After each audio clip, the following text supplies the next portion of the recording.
every one of our creations is a 3 to 4 year process. I remember sketching this piece about 4 years ago, and the day of the launch, today, is always an incredible moment. I mean, imagine if I were a painter, I wouldn't take 4 years to create a painting.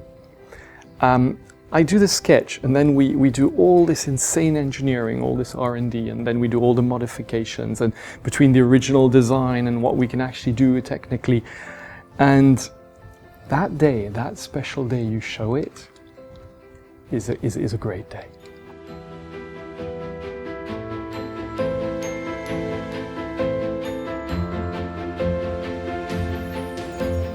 And so for me, having this in my hands means way more than you can actually imagine.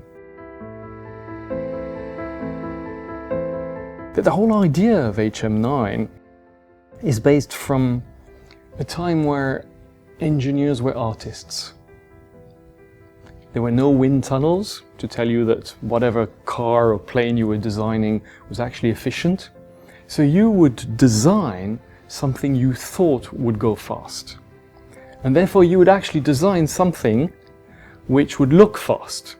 And if you look at some of the late 40s, early 50s sports cars or planes, they were incredibly more imaginative than what came out later, because they had no restrictions, technical restrictions to tell them, no, that's not going to have the right air drag or whatever it is. They would make it look fast. That car would look fast even when it's not being driven. And they were beautiful. And beauty was part of the whole equation. It wasn't about efficiency.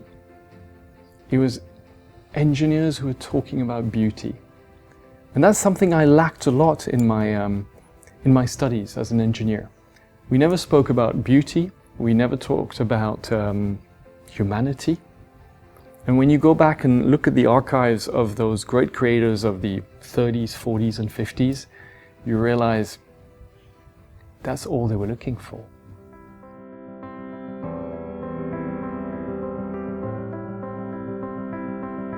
The HM9 movement is a tribute to one of the greatest watchmakers alive, called Philippe Dufour. Philippe created in 1996 the Duality, the first ever wristwatch with 2 balance wheels and a differential which was actually averaging it out. The first time I had a Duality in my hand, and I turned it round and I saw those 2 balance wheels. It was in probably 99, it's probably practically 20 years ago. And I remember thinking, wow, and if I created something having 2 balance wheels, I would want to see them. So when you're wearing your piece, you'll see the 2 hearts beating at all time. Of course, at different rates. That's very important because you need to average them out. The whole idea is that if this one goes at +6 seconds a day and that one at 0, the whole watch goes at +3. If this one goes at +6 and that one at -6, it goes at 0. Mechanically, it is at all time averaging the rate of each heart. And you can actually see the differential just there, and the 2 flying balance wheels here.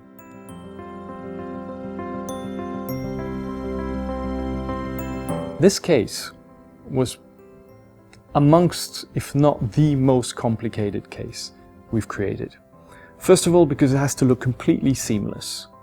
So imagine that this is made up of 3 big blocks of titanium, and that we've machined with 3D mills in 5 axis a skin to do this incredible shape, inside and outside.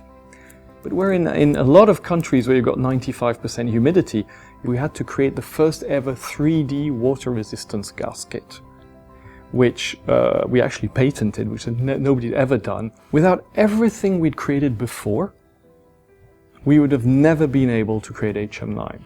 I think if you're a traditional watchmaker today, who's created round watches, there is no way you could create something like this. We were actually able to do this because for 13 years we had come out with the HM4 Thunderbolt, the HM6 Space Pirate. We had had so many difficult tasks of understanding this whole three-dimensional watchmaking, which then allowed us to come out with this. So when I say it took us 3 to 4 years, it actually took us 13 years to come to something like that. It's an incredibly difficult watch to regulate. Why? Because as you've got two hearts, all the traditional ways of regulating with, you've got these Vichy machines, usually you put your watch on, it'll tell you immediately the rate and the amplitude, therefore its performance. You can't do that because you've got two hearts and it's used as a microphone system. You actually have to go back to your fundamentals. HM9 forces the watchmaker to go back to fundamentals. Therefore, he has to put it on his workbench and check the timing for 1 week, 2 weeks, 3 weeks to make sure that it's actually precise. There is no machine which can tell you. And if it's not, after 3 weeks, he has to disassemble everything, find why, and reassemble it and start all over again. We're back to watchmaking fundamentals.